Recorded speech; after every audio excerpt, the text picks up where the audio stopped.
finals del segle XI hi ha una expansió econòmica importantíssima i sorgeixen les dones que escriuen el que passa en un lloc invisible, el de la seva interioritat. Les dones es van apropiar de l'instrument de l'escriptura per parlar d'elles mateixes i de Déu, trencant les barreres d'un món que les havia condemnat al silenci. Van alçar la veu que va ser escoltada perquè sortia del seu interior i de la seva experiència. Algunes d'aquestes dones participaven activament en la vida cultural, social i econòmica. Al segle XII hi havia una gran efervescència cultural. El coneixement era global, encara no existia l'especialització. Els monestirs femenins encara no eren com van ser del segle XV fins al Concili Vaticà II. No hi havia clausura i eren centres oberts de cultura i investigació on les monges podien estudiar, investigar i exercir una missió de portes enfora. Va ser una època de floriment de la literatura religiosa escrita per dones. No tenien gaires opcions. Les dones d'aquella època o es casaven o es feien monges. Trobem escrit en el Nou Testament: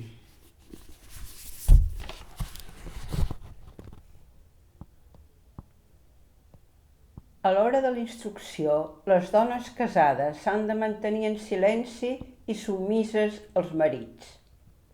No els permeto que es dediquin a ensenyar i així dominin els seus marits, sinó que han d'estar en silenci, perquè primer va ser format Adam i després Eva.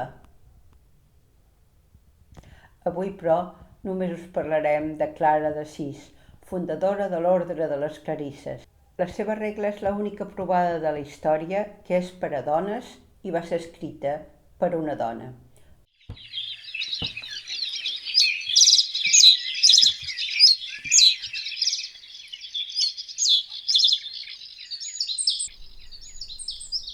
Clara d'Assís va ser filla d'una família acomodada i amb prestigi a la ciutat d'Assís.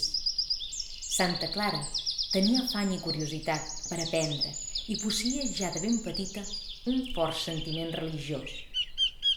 Va voler consagrar la seva vida a Déu i va refusar el matrimoni que la seva família li havia arranjat.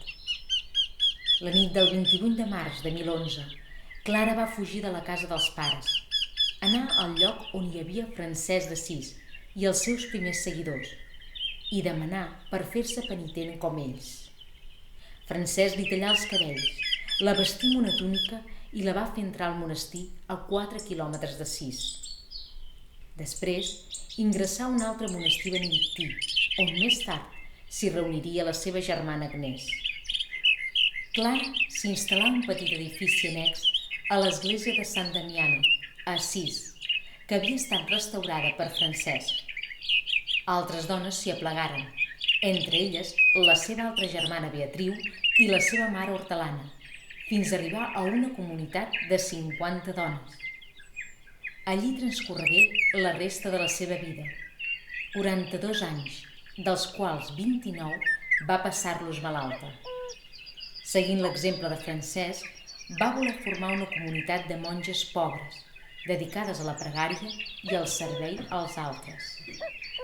Al voltant de la pobresa va girar l'experiència mística i els escrits de Clara.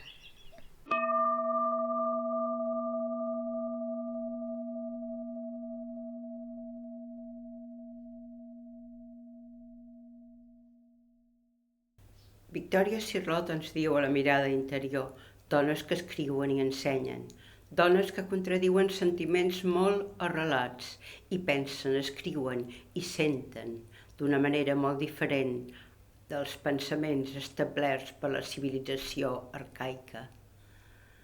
Emergeixen al segle XII i ens porten a la modernitat. El que passa a l'interior de la persona és la que genera les imatges, els símbols de la interioritat. L'experiència mística mostra el camí, l'itinerari. L'experiència és un valor que fa possible que les dones escriguin i per primera vegada es valora en l'àmbit de l'espiritualitat. Dins la cultura medieval, la dona és la part humil, la que no és res. Ella té, però, la capacitat femenina de transmetre les emocions. Aquestes dones donen entrada a un pensament nou, una mirada revolucionària, perquè apareixen uns valors nous. Així i tot, van escriure perquè els homes van voler que escriguessin. I els jutges que fan santa a Clara 2 anys després de la seva mort eren tots barons. Han passat 4 anys des que el convent de les Clarisses ha passat a ser d'ús públic.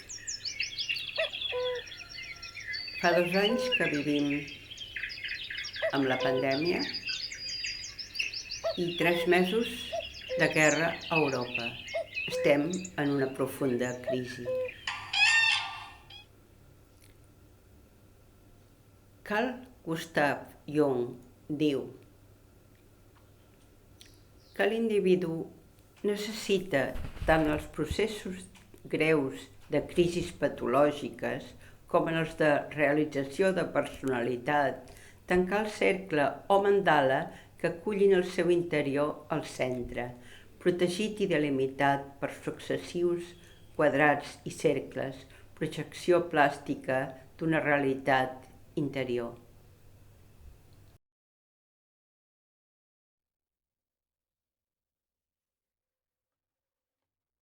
Ara tenim, doncs, la possibilitat de crear un espai acollidor i protector, un espai per la cos, per la ment, per l'esperit, un espai actiu i públic. Reivindiquem la capella de Santa Clara i sumem forces, que això ens donarà la possibilitat de condicionar aquest espai.